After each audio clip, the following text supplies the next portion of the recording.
My kid's in a booster seat. He was ready to move up. He is ready, right?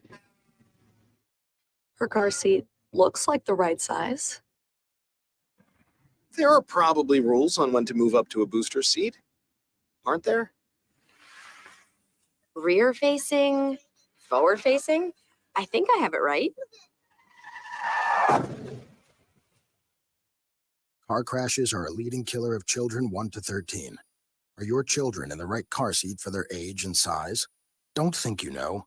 Know you know. Go to safercar.gov/the-right seat. I know my child's in the right car seat, or else I wouldn't get in the driver's seat. Brought to you by the National Highway Traffic Safety Administration and the Ad Council. You don't usually get a stock tip from a 16-year-old, but I'm here to tell you about a different kind of stock. It's called Better Futures, a stock for social change that's not about making money. Instead, you invest to help students like me go to college. This is beyond a simple donation. It's the opportunity for America to invest in its kids and take an active stake in the future of the country. The return on your investment isn't money. What you get back is knowing you protected our potential. So one day, that potential can grow up to become surgeons and architects, executives and engineers, people who could change the future just by being a part of it. My name is Alicia, and I'm your dividend. Invest in better futures with UNCF. Visit uncf.org/invest. A mind is a terrible thing to waste, but a wonderful thing to invest in. A public service announcement brought to you by UNCF and the Ad Council. This is Nnamdi Asamoah. I play football for the Philadelphia Eagles, but what I do off the field with United Way might be more important. I'm a volunteer tutor and mentor. Why? Because over 1 million kids a year drop out of school, and that's not okay. It takes 12 years to create a graduate, but it takes about the same time to create a dropout. And the difference between a child becoming one or the other could be me, or it could be you. Studies show that if we get to these kids earlier, their chances are better. And kids who read well by 3rd grade are more likely to graduate. So join me in United Way. Suit up and take the pledge. Become a volunteer reader, tutor, or mentor. Because when a child succeeds, we all succeed. Give, advocate, volunteer, live united. Take the pledge at unitedway.org. Brought to you by United Way, the Ad Council, and the National Football League. It's the Worldwide Sports Radio Network. Little roller up along first. Behind the back. We'll get Scott Buckner. Here comes Knight in the next one. See you in Pittsburgh. Can't wait.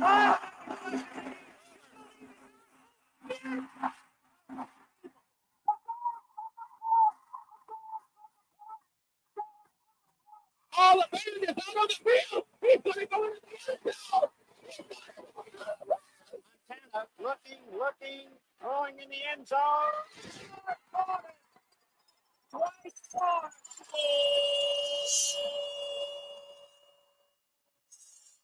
You're tuned into Game On with Josh Silverberg and Eric Bowe. Talking all things sports. It's Game on! Yeah, game on! Game On, right here on the Worldwide Sports Radio Network. We are live, ladies and gentlemen. Happy Monday to all of you. I hope you're having a marvelous Monday here on the Worldwide Sports Radio Network. I'm your host, Josh Silverberg. My co-host, he looks frozen. It is Eric Bowe. We'll see. I think he might be frozen right now. Yep, he's going to pop on out. He's going to come back in. We're going to see how it goes. And welcome to Game On Live, joining you every single Monday from 6 to 7 p.m. Eastern Standard Time here on WWSR. And check us out on WorldwideSportsRadio.com. Check us out on YouTube, X, formerly known as Twitter, Periscope, Spotify, Apple Podcasts. All of that stuff. He is still frozen. Eric might have to call him back out again and come back in. That is okay. And then, of course, Speedy, my man Petey. How you doing, Speedy? Trying to deal with Eric's technical issues right now. Well, that's always fun. So Eric might have to sign out, just sign back in again. Eric, of course, doing it from home. But of like that, we have a lot to get into. The United States men's basketball team, they continue their quest for gold starting tomorrow now in the medal stages. I believe they're playing Brazil at 3:30 tomorrow, if I'm not mistaken. So we're getting into a little bit about the U.S. men's basketball team. NFL training camps have started. Which teams have the most pressure on them this year? We'll get into that a little bit more. And which teams, of course, are ready for October. The trade deadline has come and gone. Jazz, Chisholm going to the Yankees. Were there other really? I don't think really many huge moves. I don't believe there were many big moves other than that. If I'm missing any, I apologize. But that basically is where everything is right now in regards to how Major League Baseball is in regards to October. That was your last opportunity to get your team together, and this is the team that you're going to go into the field with. And, of course, what else stinks is that summer is winding down. Us teachers, we must go back soon. I know a lot of states have already started school already. I know Carl, principal in Florida, they've already started their school, I believe, this week. So they're back already. It's horrible. I hate when summer's over and everything like that. It says, devices not connected. What does that mean, Speedy? Eric is Not connected. Yep, still waiting for him to come back in. Well, he'll come back in at some point, but we get into a little bit. When he does come back in, he will join the conversation, of course. And, of course, you can call us at 631-672-3108. There's a lot. Again, I shouldn't say there's a lot because this is kind of the time where it's a little tougher to get into with sports and everything like that because you're kind of the trade deadline is come and gone. I know you have college football right around the corner. Well, it doesn't say that his devices aren't connected anymore, so that's a good sign. This is going to be the Eric Connection episode. I like it. This is good and everything of that nature. But we'll start with, of course, NFL training camps getting underway last week. There he is. Is it frozen? Is it frozen? Is it frozen? What is he on? He's in a different room, I guess. Are you you're in a different room now? Can you hear us? That's the question. All right, he's back out. He's back in again. So we're gonna get this settled straight. It was great 2 weeks ago. Everything like that. But again, NFL training camps have officially started and are now underway. In regards to where teams are that have the most pressure on them right now, it's a debate that a lot of people are wondering. Is it the New York Jets? Is it the Kansas City Chiefs trying to repeat? The New York Jets trying to, with all the players like Aaron Rodgers? Is it now the San Francisco 49ers who have gotten close in the last couple of years but no cigar? Is it the Cincinnati Bengals who came up just short 2 years ago? Right, that was 2 years ago. Everything like that. Okay. Oh, is it in? Can you hear us? No. Liar. So that means he can hear us. We learned. Quick story. So we were doing the testing earlier before the show. Which and then Eric, and then Speedy goes, Eric, can you hear us? Eric goes, no. Speedy goes, okay, then we have to try something. And I'm just like, Speedy, he answered the question. He clearly hears you. Yes. But how you doing, man? Good. I mean, it's funny because we were testing before the show. Everything was great. Fine, everything was dandy. We heard each other, saw each other, and then all of a sudden, I heard how the intro was going. I said, "Uh-oh."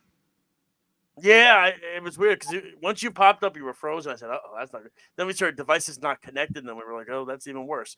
I was an intense game of freeze tag. I was winning. Yeah, I mean, look, I guess you switched rooms and everything of that nature, but we're just getting into the NFL. I was talking, of course, with Speedy. We were getting into the NFL season right now with training camps opening up. Which teams are under the most immense amount of pressure? And some teams I brought up, the New York Jets with Aaron Rodgers, now a full team. The Kansas City Chiefs repeating. The Bengals getting Burrow back. Buffalo, the Buffalo Bills trading away players. Is this going to help Josh Allen? The Eagles and the 49ers coming up close. I don't know. A Green Bay Packers team that just extended Jordan Love. Well, that's it. And the thing is, a lot of people are putting Love now in the top 5 quarterback conversation already now because he had half a season last year. and he's getting paid like a top-notch quarterback. And you're looking at that. If you're a Green Bay Packer fan, you're going, boy, I liked it better when we were not talked about as much. And now we're back to being relevant again because we got to the divisional round last year. We had a shot, and we shot ourselves in the foot in that game against the 49ers where we probably should have won. And we were the team that lost the game, not the Niners winning the game. Which teams do you think? Obviously, you always have the Dallas Cowboys there. You have the Eagles again, like I said, with Barkley signing. Which teams do you find to be under the most immense amount of pressure, considering the action that's happened this offseason with a lot of these teams? We've seen a lot of turnover, changes with these organizations, everything like that. Which teams, and you can name a couple, have the most immense amount of pressure on their shoulders right now? You can start off with a team in Buffalo. The Bills, a lot of different kind of roster construction they're doing. Just lost Stephon Diggs, traded him. None of their receivers are back. Him and Gabe Davis both gone. That's how huge is that? That's one off season for Josh Allen to get his guys in rhythm and sync. I think that's a huge one. I think both New York teams as well. You have Rodgers coming in for a full season.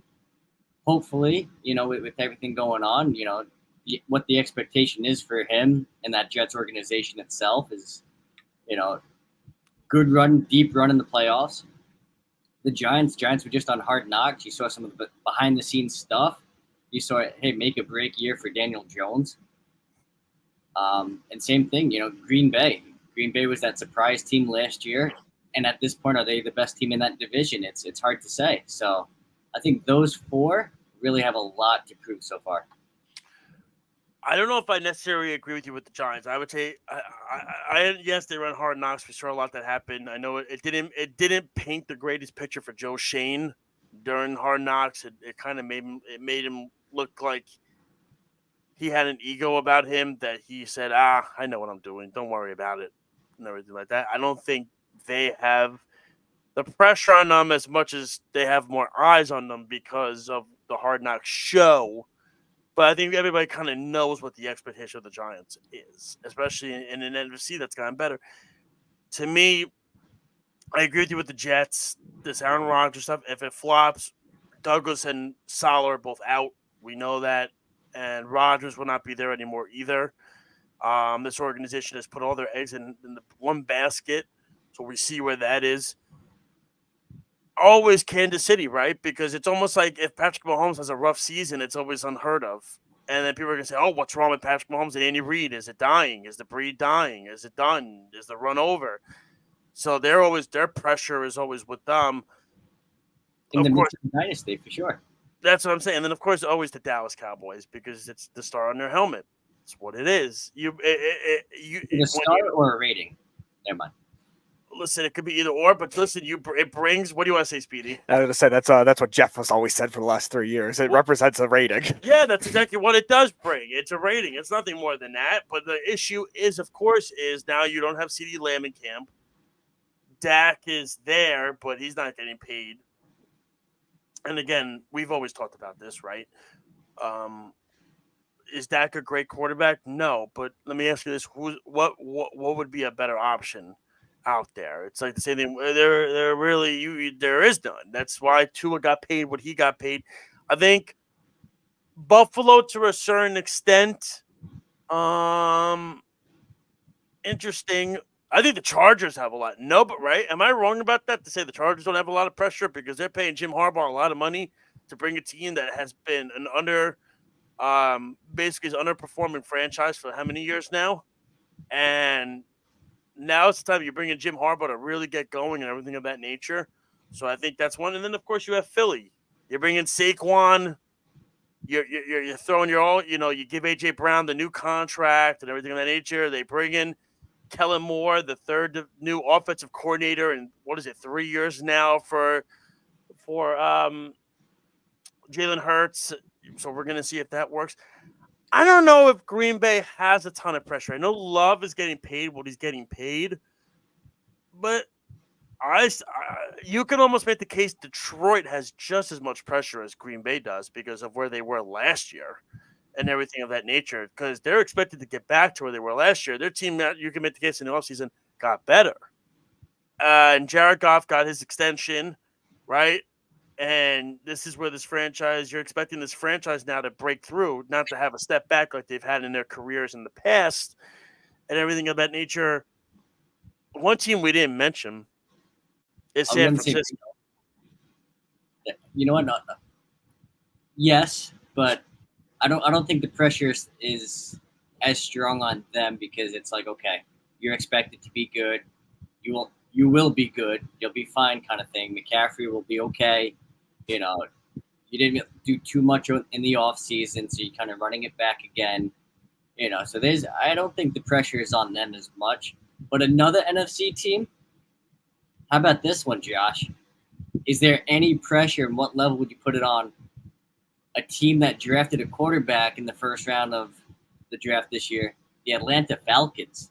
Yeah, but you can make the case with Cousins. I would say they're kind of in the same tier with Atlanta. I would say a team that's kind of close with Atlanta on the same tier. I want to say is Houston, because Houston went all in on, bringing Diggs and everything. By the and somebody, I keep thinking of more teams. What about the Cleveland Browns? Paying Deshaun Watson all that money. To me, it has to be to the point of he's the highest paid quarterback in the league, which is outrageous. Speedy's laughing about it because he knows it's true. It's the worst contract in the NFL. And it's crazy because here's the thing: no other team no other organization is looking at that as the barometer. They're not. They're not, because they're saying what Cleveland did was almost, unfathomable what they did. You can't sign a quarterback to that kind of extension. We can't go by that barometer because what Cleveland did was beyond stupid. So when quarterbacks come to their teams like Burrow and Mahomes and these guys, and they say, "Oh, well, Deshaun Watson's getting paid," I'm sure those franchises are probably saying, "Okay, yes, and let's look at who signed him. Look at that organization that signed him. We are not like that. We do not do business like that." Okay? So to me, that's how I look at those teams. But I disagree with the 49ers standpoint on your part.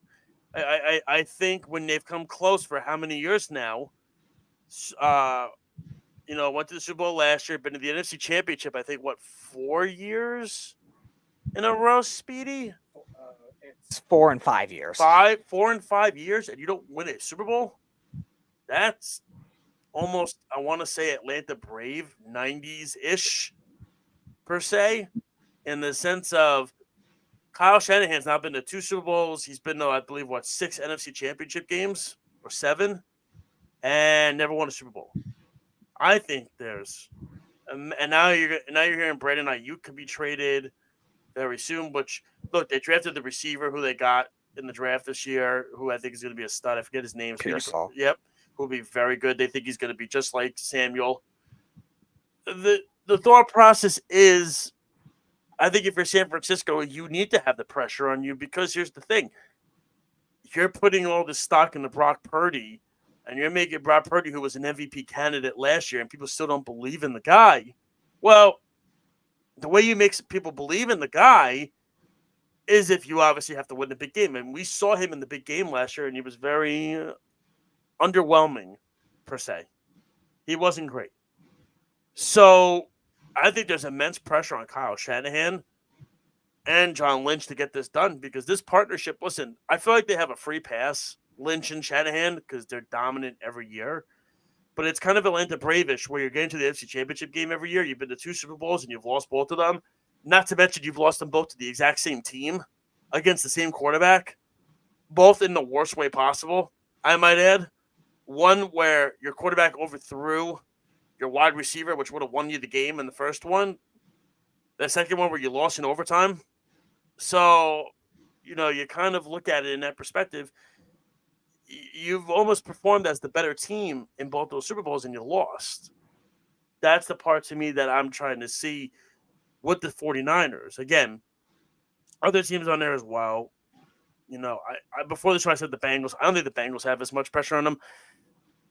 I think the Bengals are in a very awkward situation because of this Jamar Chase thing. Because Jamar Chase has 2 more years left on his contract. He wants a new contract, but he's there.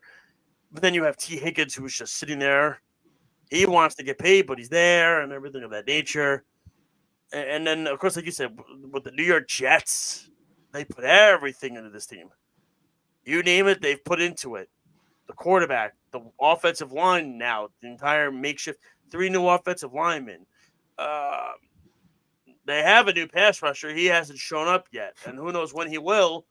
I mean, he's going to at some point. He's not going to sit out for the whole season. That would be ridiculous. I mean, look, the last guy to do this was last year was Chris Jones, and Chris Jones came in, lost all that money, got a new contract, and came in like a bat out of hell when he signed the extension and was massive for the Kansas City Chiefs. So I don't know. I think there's just so many teams that have all this pressure. I look at pressure as a privilege. You made the joke that if Aaron Rodgers plays a series instead of a snap or 2, is that good? 100%. Of course it is. It to me, I think the thing is we're looking right now at where the Jets are. They don't have their full receiving core. Mike Williams is still not there. He's on the sideline practicing catching. Mike Williams is going to be a huge part of this offense for the New York Jets. Mike Williams is going to be a key contributor for this Jet team. So I don't know. I mean, right now, just like I said, I've heard the offensive line. This is the first time in, I believe, 4 years since the entire 5 Jet offensive linemen, the starters, are practicing together in training camp, which is amazing. The first time in 4 years. It's every year they've gone into, well, this guy had surgery.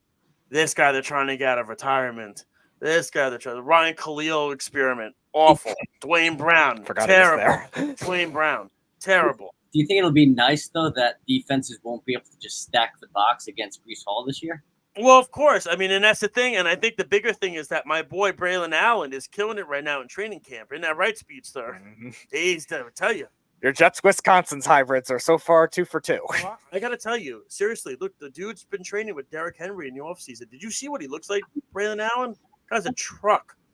Dude, did you see? Apparently, he trucked over, Quincy Williams in practice the other day. All-pro linebacker. Trucked him, Braylon Allen. You know what? Make him the starter. Let Breece get the reps on the second team. What do you think about that, Speedy? You're going to do it now. Experiment now. Third down back. Breece Hall. No. Let Breece be the third down. Braylon Allen's going to get it.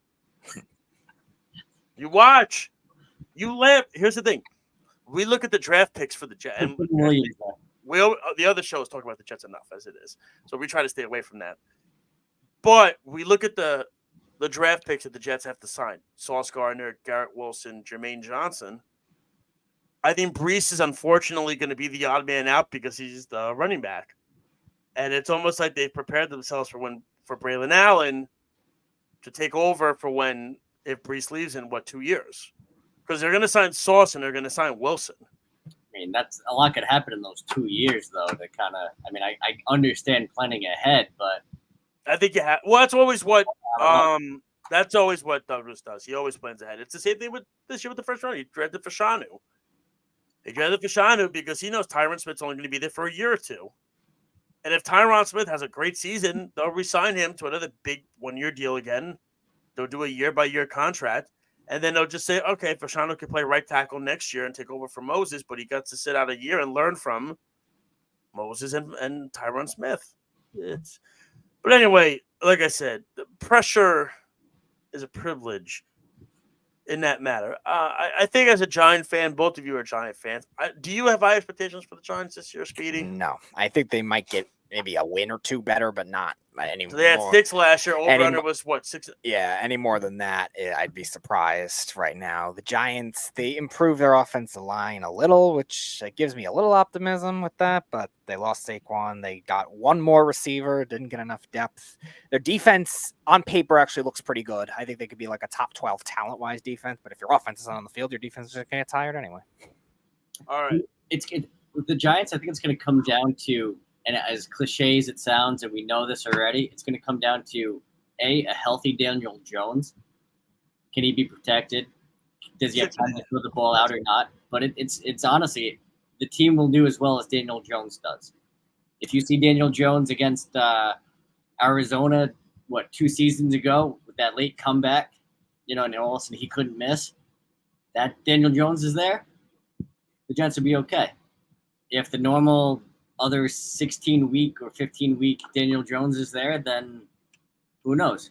But it comes down to, can the line win the battles both up front offensively and defensively? And with the upgrades, we shall see. I mean, right now they have the Giants over under 6.5, which is essentially accurate. That's what I thought it would be. The highest is the 49ers right now at 11.5. They're tied with the Chiefs. The Eagles are third, tied with the Ravens, the Lions, and the Bills and the Bengals for 10.5. The Cowboys are 9.5. A bit of a reach. With Miami, the Jets, the Falcons, the Texans, and the Packers at 9.5. How about this one?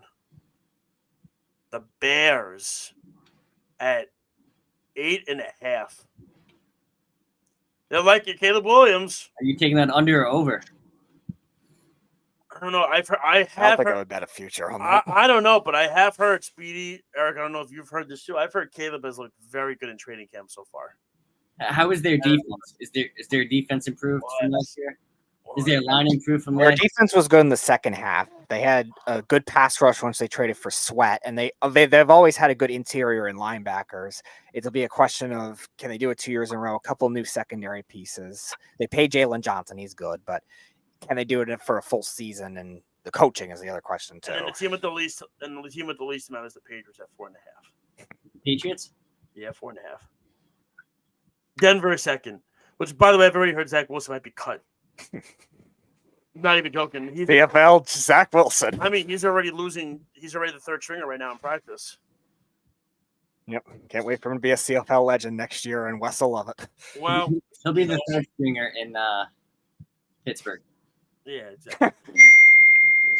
Russell Wilson and Zach Wilson together. What could possibly go wrong? Oh, well, you know what? Really quick before we get to the next topic, I just want Eric's going to be like, what? We didn't talk about this, but yeah, it's happening. SummerSlam happened over the weekend at over 55,000 people at Cleveland Stadium, where the Cleveland Browns play, and the tribal chief, Roman Reigns, has come back. So everybody is excited about it again, because Roman Reigns is the tribal chief. He's the head of the table. He's the one that brings food to his family. And he comes back and he Superman punches Solo Sikoa, and Cody Rhodes gets the championship win. And the Judgment Day is no more. So running at Raw tonight, it's going to be fascinating. We are on the road now to Survivor Series in November. So that should be a lot of fun with War Games happening. Triple H also said he does not believe that SummerSlam can be only a one-night event, as it will now possibly have to be moved to 2 nights going forward, due to the fact that they only had 7 matches on the card, and it still went 4 hours long. Interesting by Triple H there, but it was a great show. It was a lot of fun to watch. Roman Reigns coming back. Cody Rhodes wins. The Judgment Day is no more, it seems like. Dirty Dominic Mysterio turned on his dad, Rey Mysterio, and then he turned on his mommy, Rhea Ripley. So he turned on his dad and his mom. Horrible. What a douche. Get rid of him. But I just wanted to mention that because SummerSlam is a big event that did have, like I said, over 55,000 where the Cleveland Browns play. It's pretty good for a wrestling event. I still want to see you in the wrestling mat. I'm still debating what your signature move would be. That's okay. You asked Raj about it in April. That's crazy. That was April. I mean, what's really crazy is that summer's almost over. We don't have to talk about that yet. I mean, I'm just saying. Well, Eric's upset because he's going to miss those Mondays off. So that's, that I go back soon. And then Speedy knows the winter, fall time is busy time for sports. Okay, football time. Look at him. He's rolling his eyes backwards because he knows he's got to keep up with the football. Are you preparing for your fantasy draft, Josh? Do you start that already or do you do it the night before? No, the day of. I probably do it the day of. I don't have time. I got a second kid on the way. I got my first kid was in timeout 5 times yesterday. I don't have time for this. I gotta, you know what I mean? I gotta figure out life. Although I almost won the whole thing last year in my first year in the league. Brian beat me, but that's all good. Listen, it's a new year. I'm coming for you, Josh. I'm coming for your title. That's what you said last year, and you lost. So anyway, man, why don't we do this? Let's take a quick break, towel off a little bit because it is hot in this studio. Eric's probably in a nice air-conditioned house right now. We are hot, sweating it here in the studio. When we come back, we're going to get into Major League Baseball. The trade deadline has come and gone. Who did what to help their chances in October? Which teams are ready for October? And, of course, the U.S. men's basketball team, they take on Brazil, I believe, tomorrow at 3:30 p.m. in the medal round. Can they win gold? And are we tired of hearing this team compared to the Dream Team? I will talk to you, as well Eric, and as well Speedy, all when we come back here on Game On. It's the Worldwide Sports Radio Network.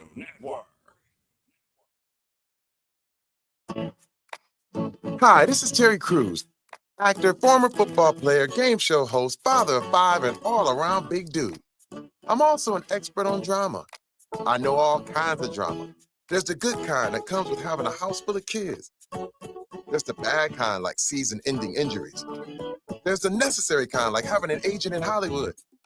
And there's silly drama like the drama around my percolating pectorals. And then there's the drama you can skip. Skip the drama that comes with not having your high school diploma or equivalency. Find free adult education classes near you and finish your high school diploma. Visit finishyourdiploma.org. Or text diploma to 97779. Message and data rates may apply. Reply stop to opt out. That's diploma to 97779. And leave the drama to actors like me. Brought to you by the Dollar General Literacy Foundation and the Ad Council. It's the Worldwide Sports Radio Network. Game on! Game on! We're back.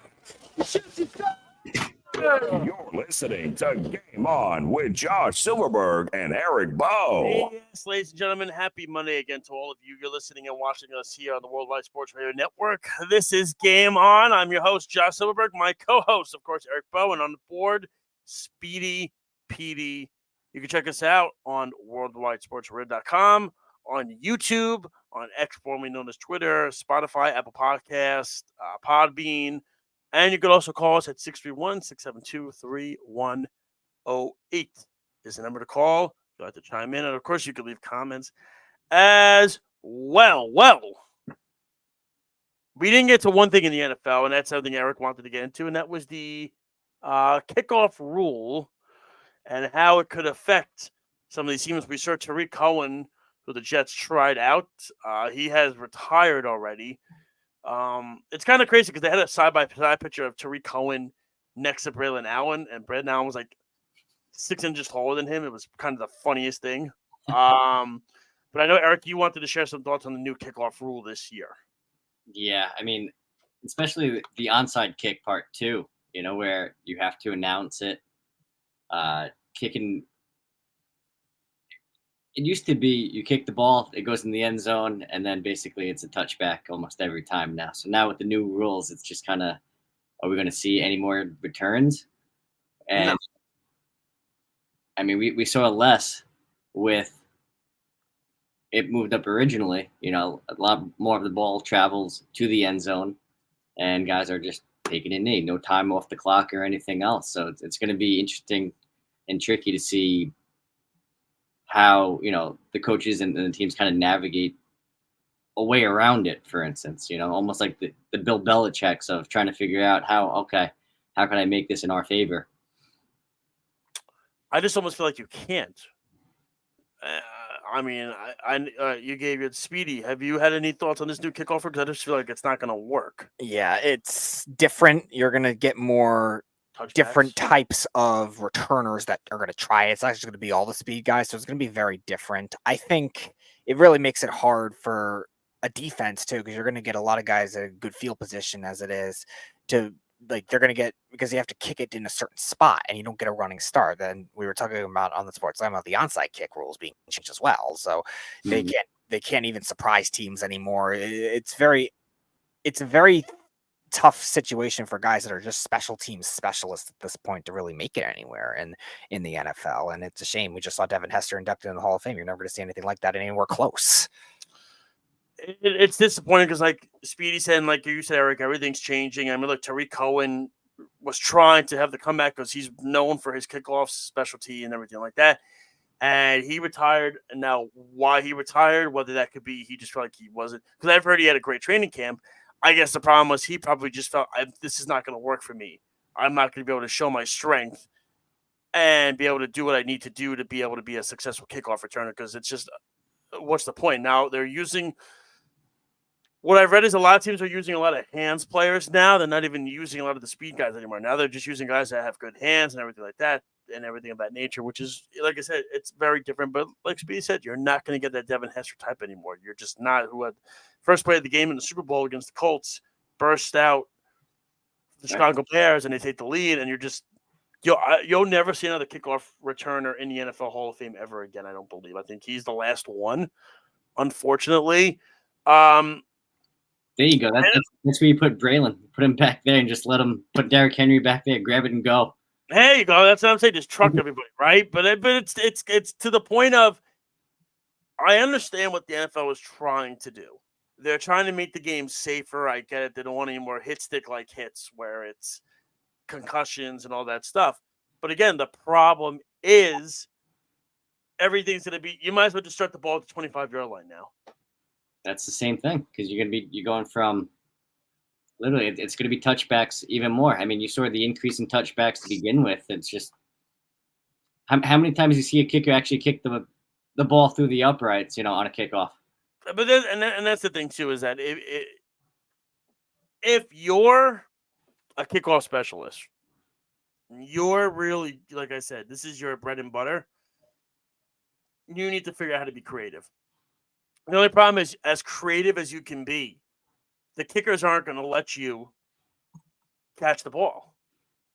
That is the massive problem in itself right there. We could, all these guys can try to be as creative as possible, unique, different. The problem is the kickers are going to kick the ball far enough where they're just not going to be able to return the football. And they're just going to be standing there going, this is like a waste of a roster spot. We could have an extra safety out there. We can have an extra so-and-so out there, everything like that. Again, the problem is, it's just, I don't think it's going to work. But we'll see. I understand they're trying to take the concussion stuff away from here, but I don't know. My opinion, don't see it working. Don't see it happening, be it as it may.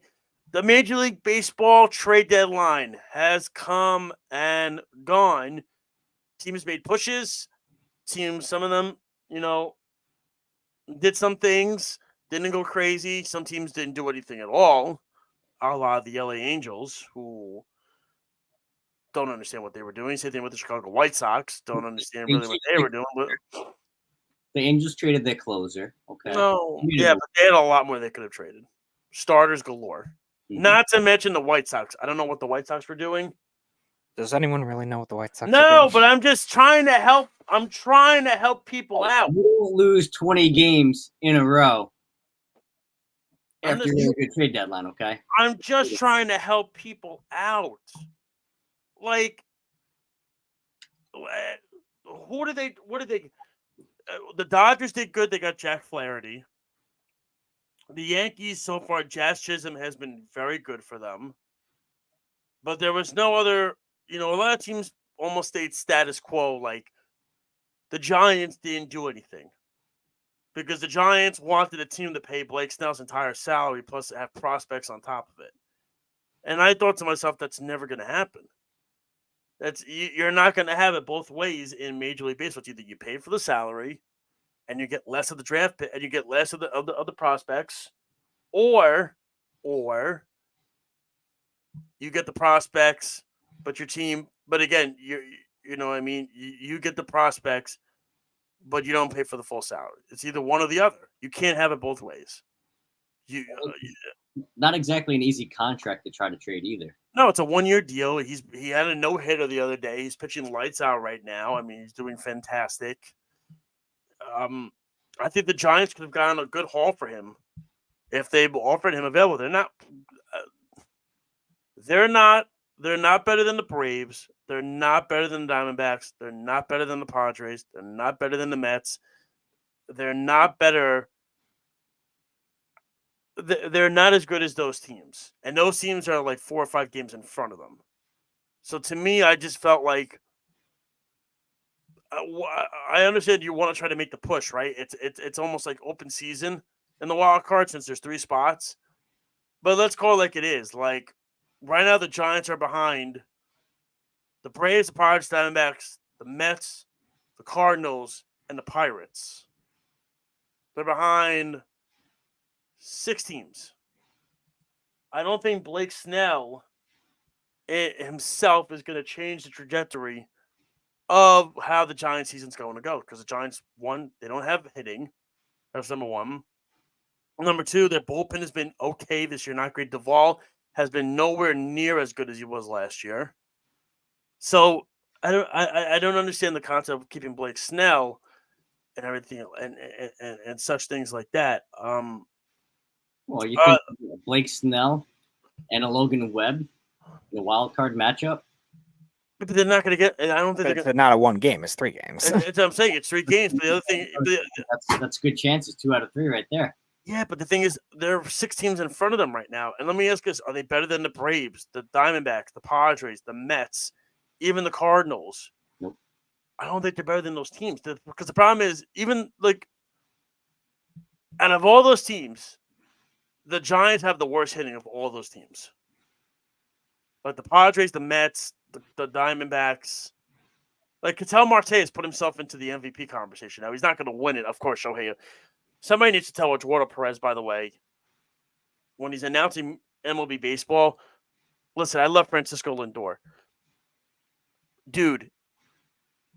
He says Lindor is the MVP favorite right now. When he was announcing the Met Yankee game a few weeks ago, did he not? Did he not? Did he forget Shohei Ohtani existed? I mean, really. I also thought he was still in the Angels. I understand. Listen, Lindor and Marte are both going to be finalists for the MVP. But Shohei Ohtani's going to win the MVP. But now the interesting thing is, you wonder with certain teams like the Padres, for example, right? The Padres, they go out and they get Tanner Scott from the Marlins. It was a shrewd move by the San Diego Padres and everything. And they're having a very good season right now. Mike Schilt back in Major League Baseball after all the stuff going on with the Cardinals. He was let go. Controversial, per se. He's been fantastic for the Padres in his first year there managing. And the manager that they give up, Bruce Bochy, goes to the Giants. Bob Melvin goes to the Giants. They've not done anything, really. He hasn't changed anything. So it was an upgrade for them there. You have the Braves, who no Max Fried, no Ronald Acuna, no Ozzie Albies. They're still staying. Michael Harris. They're still staying strong into this whole season so far. The Mets had a very intriguing deadline because they completely uplift. The Mets only have 2 guys from their bullpen remaining from opening day: Edwin Diaz and Adam Ottavino. That's it. Everybody else was just recently acquired in the last few weeks. Does Adam Ottavino really count as a relief pitcher? No, he's a kebab guy. But the point is, literally, you look at they acquired 4 new relievers at or before the trade deadline in the last month. So they tried to facelift their entire bullpen, which now with Senga out for the rest of the season, we obviously, we said, okay, which way is David Stearns going to go? Is he going to Is he going to fix the bullpen? Or is he going to keep the bullpen the way it is and try to get a starter? Basically, what he did was he upgraded the bullpen, and he wanted the starting rotation to have the games be shorter. 5 innings, 6 innings, go that route. Then you only got to get 3 innings out of your bullpen and everything like that. I thought the Mets had a fine deadline. I'm not over the top about it. I'm not angry about it. I actually thought it was exactly what I expected. I thought maybe Snell could be there, but I said if they don't get Snell, I'm not surprised. I said what the Mets wanted to do was they wanted to stay competitive. They wanted to stay in contention, and they didn't trade anybody from their farm that are huge prospects. Because here's the thing, David Stearns knows David Stearns knows somebody knocking at your door. I'm guessing that's Chris. Intruder alert. Yeah. In my opinion, I don't think the Mets did anything. I think the Mets did fine. Like everybody was saying, like, "Oh, you must be." I'm like, actually, the Mets were getting a lot of good grades for their deadline. The Mets, some were giving them B's, B pluses. SI gave them an A- for saying they kept the team competitive, completely upgraded the bullpen, helped the rotation out the back end, and they didn't trade any of their top prospects. That's exactly what you want to do. Because here's the thing: David Stearns knows this team is not winning the World Series, but what he's doing is he's keeping the team competitive for October, and bullpens are key contributors in October. He knows that. It was definitely a smart deadline for them. You know, Senga went down, and what they do, they went out and got Paul Blackburn as well, which he'll be fine in that rotation. You know, you plug him in, and not really like, here we go, it's going to be a bullpen night. You know, he'll be fine. I mean, David Stearns said it at his press conference. He said, we all have to be realistic. We're not getting a Kodai Senga at the trade deadline. You're not. Speedy, right or wrong on that? You're not. No. You're not. Unless you trade the entire farm for Snell, which thank God he didn't do that because it's a 1-year deal. If he wanted Snell so badly, he would have signed him in free agency. Exactly. That's what I'm saying. The point is, he said at the deadline, he said, listen, we're not, he goes, there is no Kodai Senga available at the trade deadline. There's not.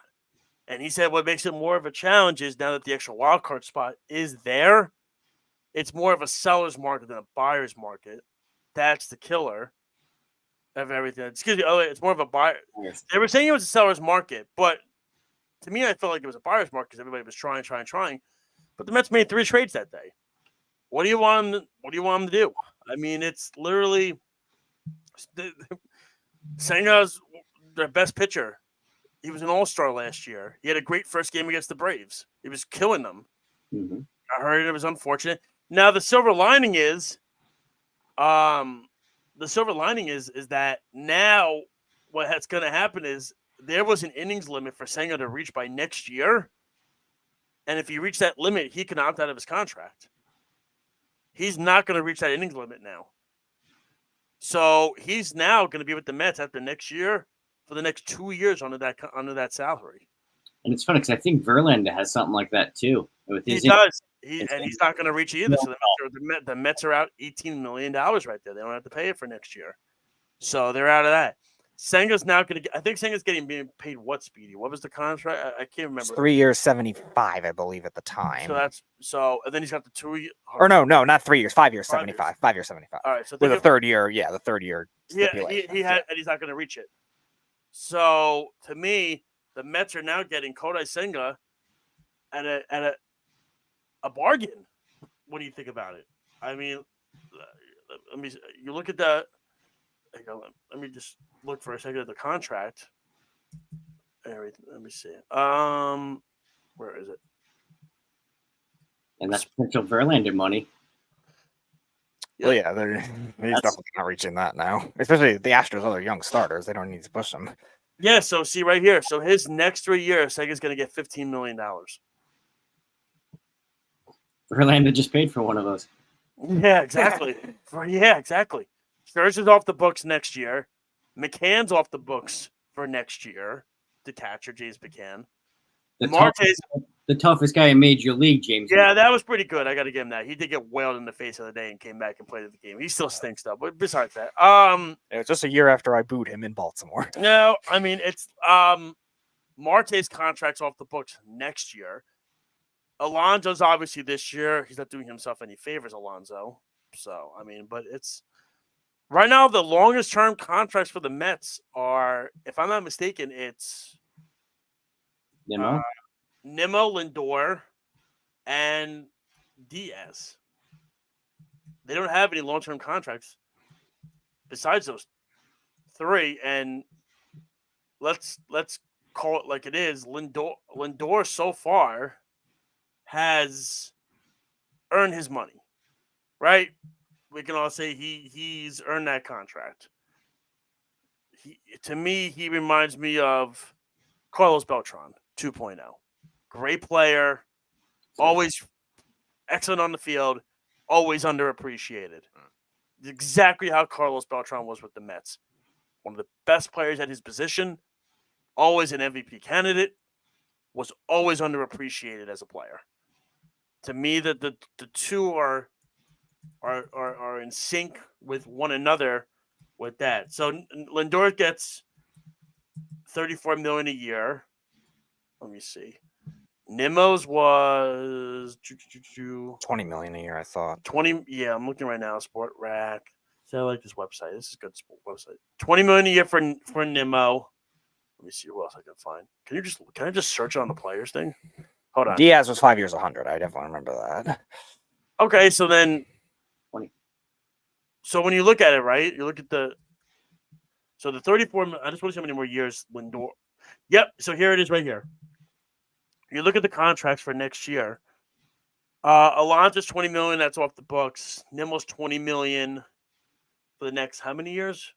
Nimmo was an 8-year deal starting last year. So Okay, so he's got 6 more years. 6 more, yep. And that's $20 million for a center fielder playing left field now.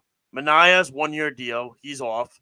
Quintana 1-year deal. He's off. 13 mil. Severino 13 mil. He's off. Bader 10 million. He's off. McNeil's got 2 more years at 10 million. JD Martinez, he's off after this year. There's no big contracts other than, like I said, Diaz at 14 for 3 more years. Nimmo at what, 5 more years? 6 more years. 6 more years. And then Lindor, who's only 30 years old, I think he's got, let me see, 1, 2, 1, 2, 3, 4, 5, 6, 7. So, yeah. I don't know. I just, there's not many, like, I don't want to compare and contrast, but can we do the Yankee one? Oh. Let's start naming it off. Stanton. No. Oh, well. Judge, No, don't name it off. I'll grab it on this website. It's great. Let me see. Big difference. Although there is a plan.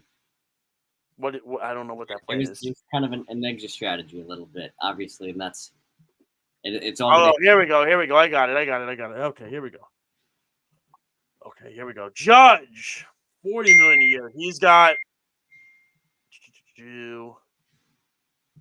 Let me see. Judge has 1, 2, 3, 4, 5, 6, 7 more years. That's okay. Baseball right now. Yeah, I agree with you. Listen, you're gonna like it now. It's later on that it's gonna be the same with Lindor. You're gonna be pissed off later on. Garrett Cole's gonna take the option. I would think you got 1, 2, 3, 4 more years at 36 mil for Garrett Cole. You got here we go. This is the good one. Stanton. 32 next year, 19 million and 15 million for the next 3 years with a club option at 15 mil, which they're not going to. It's really one more year you got to get past. The other ones, 19 and 15 is a lot better than 32, obviously. Let's see. Oh, here we go. Carlos Rodon. Forgot about my guy right here. Hey, Yankees number 2, all right? Well, yeah, because the way Stroman's pitching, I would say so. 18 million this year for Stroman, 18 million next year. And then a vesting option, which he'll probably take, unless he doesn't like the fans anymore and he just says poo-poo to you. Here we go. Rodon, 27, 27, 27, and 27. 4 more years at almost $28 million. Listen, the Yankees' chance to win is right now. I'm just saying, though, it's a lot of big contracts Mm-hmm. for long term. Like DJ LeMahieu, who still has 2 more years at 15 mil. Hey, walk-off window yesterday. Do you realize he's getting paid the same salary as Edwin Diaz? I just don't have to. All right, LeMahieu could come in as a position player pitching. I just don't have to. Little. It really is interesting.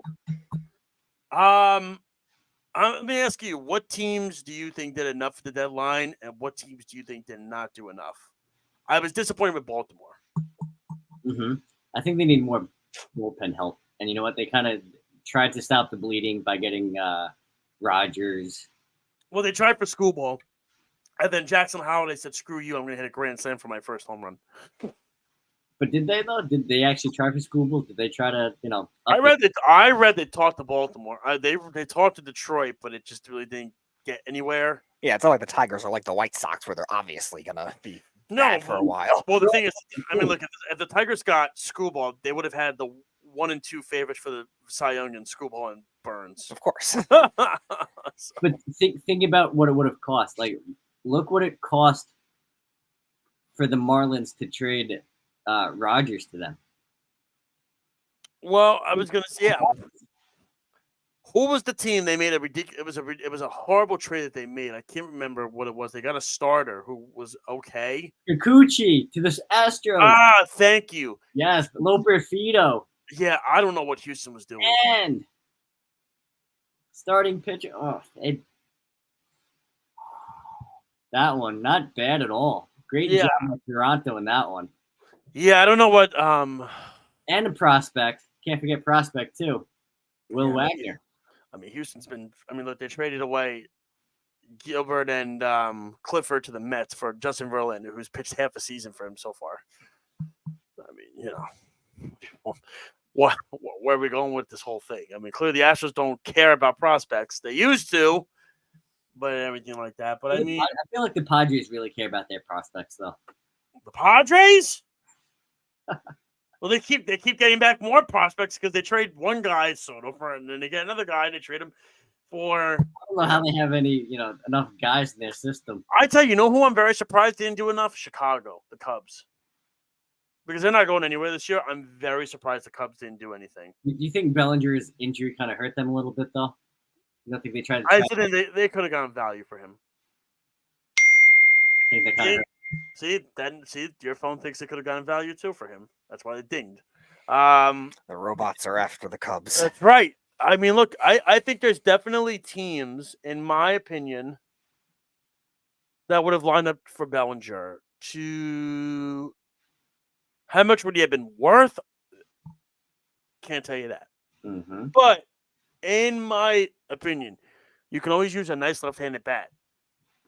And honest opinion, I don't think if it costs a lot. I mean, the problem is I think the Bellinger signed that. What's the contract for him now? No, he's only on a 1-year deal. Is it 1 year? It's a 1-year deal because it took forever to sign. Why didn't the Yankees trade for him? Save. Why didn't the Yankees trade for him? Yeah, they were interested in him for agency. Yeah, I'm surprised. You could have gotten him. It also depends on what the return was. I mean, prospects and come on, they're not asking for Spencer Jones here. So I mean, honest opinion, I don't think. I don't know. Okay. My opinion. I was a little surprised the Yankees didn't get a starter. You know what? That was where my surprise was. I thought they were going to get Flaherty. Yes, but then you saw the reports that came out that they were kind of about his back and some of the and you want to know what else? Who was the one that was reporting that rumor? Oh, Bob Nightingale. Yeah, exactly. Let's. But no, hold on, because the Dodgers really gave up a really, really compensation package to get Flaherty, which tells you what. I mean, it wasn't a Kikuchi deal. It wasn't a Rogers deal. And you're talking about a pitcher who's throwing darts and a lot better than both those guys, maybe even combined with Flaherty right now. So you're telling me there's no injury concern and the package resonates on the pitcher that the Dodgers got? I don't know about that. I think it's more of just I mean, the thing about the Yankees is they got Chisholm, but the question is, just in my opinion, I don't know if they did enough. Okay. They didn't do it. They got Leiter, who was a nice bullpen piece, but I think they needed at least two. In my opinion, I think it was two relievers they needed.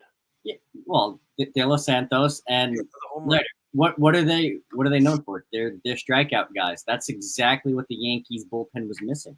They didn't have those guys who come into a jam and whatnot and kind of get that strikeout.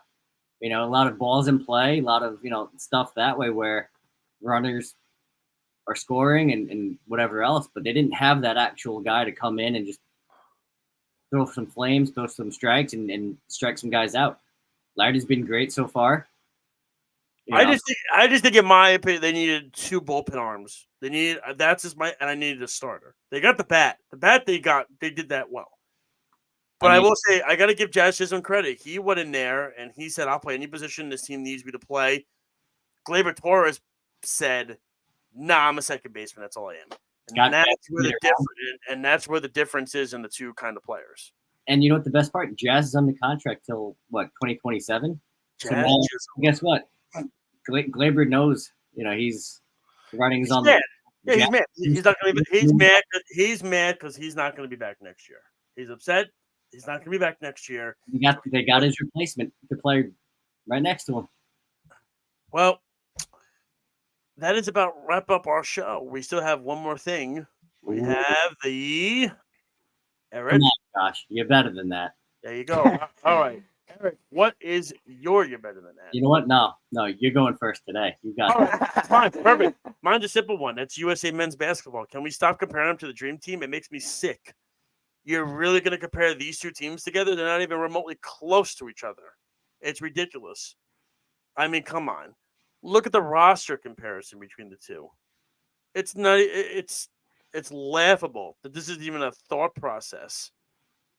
And then I love how players are not even getting minutes. One game, Jason Tatum's not getting minutes. The next game, Joel Embiid's not getting minutes.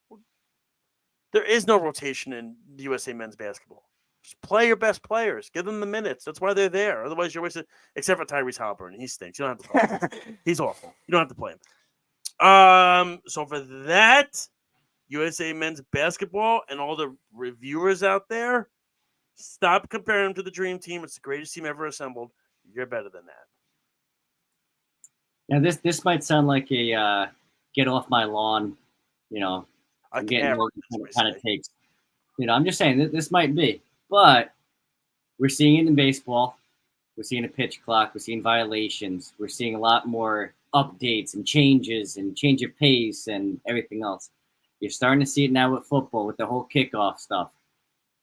How many times do we need to really reinvent the game and the wheel with certain things like this?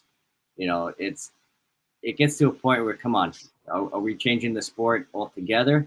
Is it still going to be baseball? Is it still going to be football? I mean, it's a lot different than what we're used to in growing up and watching and stuff. But is it for the better? I'm not exactly sure or convinced. So with that, let's keep sports. Come on. You're better than that.